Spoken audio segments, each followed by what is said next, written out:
안녕하세요. 스마트 헬스케어 서비스 설계 발표를 맡은 육조 신문기입니다. 먼저 팀원 역할 소개부터 진행하겠습니다. 저는 이번 발표에서 서비스 아키텍처를 설계하고 발표를 맡았습니다. 안태규님께서는 RDS, 몽고DB의 차이점에 대해서 조사를 해주셨고, 예름님께서는 안녕하세요. 스마트 헬스케어 서비스 설계 발표를 맡은 육조 신문기입니다. 우선 저희 팀원 역할 소개부터 진행하겠습니다. 태균님께서는 RDS, 몽고DB의 차이점에 대해서 조사를 해주셨고, 예림님께서는 AWS IoT 코어에 대해서 조사 및 테스트를 진행해주셨습니다. 그리고 저는 서비스 아키텍처를 설계하고 발표를 맡았습니다. 우선 AWS IoT 코어에 대해서 설명드리겠습니다. AWS IoT 코어는 IoT 서비스를 설계하면서 필요한 MQTT 브로커나 혹은 디바이스를 설정하는 등의 여러 가지 기능들을 편리하게 제공하는 AWS의 서비스입니다. 이번 프로젝트에서 저희도 IoT 디바이스를 AWS IoT 코어를 통해서 등록하고 생성된 MQTT 브로커 엔드포인트에 MQTT 메시지를 발송하여 사용하는 방식으로 설계하였습니다. IoT 디바이스 등록 중 소프트웨어를 생성하는 것 먼저 설명드리겠습니다. AWS 콘솔에서 IoT 코어를 선택하시고 들어가시게 되면은 처음 디바이스를 등록할 수 있는 화면을 진행할 수 있는데요. 여기서 저희가 사용하는 리눅스 그리고 노드.js를 선택하고 디바이스 설정을 완료하게 된다면 디바이스에 설치해야 하는 소프트웨어를 다운로드 받을 수 있게 됩니다. 여기서 연결 키트를 다운로드 받은 후 설명에 따라서 라즈베리파이 혹은 다른 IoT 기기에서 해당 연결 키트를 설치하고 테스트를 진행할 수 있게 됩니다. 이 다음 페이지에서는 앞선 슬라이드에서 설명드린 내용을 실습하는 장면입니다. 보시는 것처럼 커넥트 디바이스 패키지.zip 파일을 압축 해제하여 기존 샘플 코드를 실행할 수 있고, 샘플 코드를 통해서 MQTT의 메시지들이 퍼블리시 되면 저희는 AWS 콘솔에서 구독을 통해 해당 메시지들을 구독해서 확인할 수 있습니다.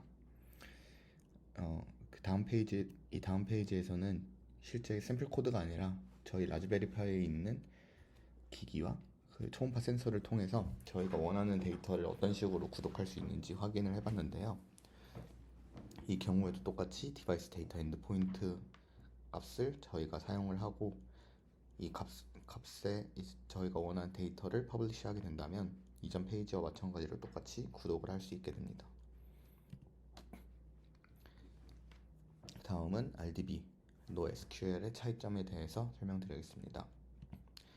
RDB와 NoSQL은 최근 목적에 맞게 사용하는 데이터베이스 시스템의 종류들인데요. 먼저 RDB부터 설명드리겠습니다.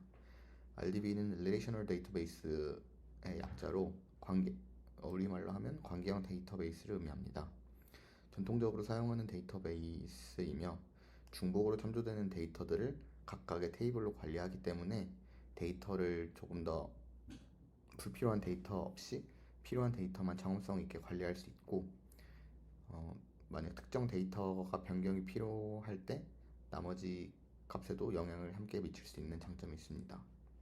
조회할 때에는 필요한 정보들을 함께 조인하여 조회하고, 따라서 앞서 설명드린 것처럼 정합성이 필요한 분야에 유리합니다. 대표적인 시스템으로는 MySQL, PostgreSQL, 아마존 오로라가 존재합니다. NoSQL은 RDB와 반대로 문서 기반의 데이터베이스입니다. RDB에서는 필요한 데이터를 조인을 통해서 조회 시점에 조인을 통해서 조회하지만 NoSQL은 조회가 필요한 형태를 미리 설계하고 해당 형태의 다큐먼트 형태로 데이터베이스에 저장을 합니다. 따라서 따로 조인할 필요가 없기 때문에 조회 성능이 매우 유리하고, 또한 RDB 같은 경우에는 테이블의 형태라는 제약이 있기 있기 때문에 비정형 데이터를 다루는데 불리한 부분이 있지만 NoSQL은 이와 상관없이 비정형 데이터를 다루는데 많이 유리합니다. 또한 연관된 정보들을 하나의 문서로 저장하기 때문에 앞서 말씀드린 것처럼 조회 성능이 유리하지만 반대로 중복되는 데이터들을 같이 문서에 저장해야 되는 단점도 함께 존재합니다. 대표적인 시스템으로는 몽고DB 그리고 AWS에서 제공하는 다큐먼트DB가 있습니다. 그 다음은 서비스 설계 부분에 대해서 설명드리겠습니다. 이전 설계에서는 EC2에서 애플리케이션 코드를 통해서 대부분의 시스템을 설계를 하였는데요. 이번 단계에서는 인프라 레벨에서 설계를 진행을 하고 이 과정에서 AWS에서 제공하는 람다, 이벤트 브릿지 스케줄러, 그리고 IoT 코어, 아마존 API 게이트웨이를 사용했습니다. 먼저 A플로우부터 설명드리겠습니다. 첫 번째로 라즈베리 파이에서 로그인을 통해서 저희 그 서비스를 등록하는 플로우입니다. 먼저 A1을 보시면 REST API를 통해서 API 게이트웨이로 서비스 등록 요청을 하게 됩니다. 이때 API 게이트웨이는 유저의 어서라이제이션 정보와 필요한 파라미터를 받아서 연결된 람다를 인보크하게 되고, 이 람다에서는 몽고DB에 저희가 실행시킬 잡에 대한 컨텍스트를 저장합니다. 이 잡 컨텍스트에는 유저 아이디 그리고 잡에서 필요한 정보들이 함께 저장되게 됩니다. 그리고 B플로우를 보시면 몽고DB에 있는 잡 컨텍스트를 일정 시간마다 실행할 수 있는 플로우인데요. 먼저 B1을 보시면 매 5분마다 람다를 인보크할 수 있는 이벤트 브릿지 스케줄러를 설정합니다. 이때 이 람다는 몽고DB로부터 잡 컨텍스트를 조회를 하고, 이 잡 컨텍스트의 개수 그리고 종류에 따라서 필요한 잡들을 하위 람다를 통해 병렬적으로 실행할 수 있도록 합니다. 그리고 이 람다들은 또 API 게이트를 통해 기존에 있던 헬스케어 지표를 조회를 하고 이것을 가공하여 IoT 코어에서 제공받은 MQTT 엔드포인트를 통해서 각 기기에 컨슘을 하게 됩니다. 그리고 앞선 설명에서 PP 데이터를 조회하는 부분을 말씀드렸는데요. 이 부분은 먼저 동일하게 이벤트 브릿지 스케줄러를 통해서 매일 6시 혹은 매일 일정한 시간에 실행하고, 이때 인보크된 람다를 통해서 핏빗 API로부터 헬스케어 지표를 조회하고 이 지표를 몽고DB에 저장하게 됩니다.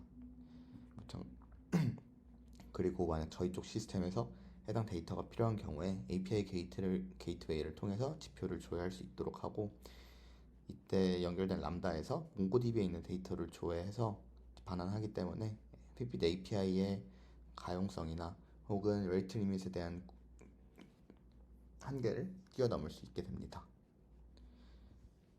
이상 발표 마치겠습니다.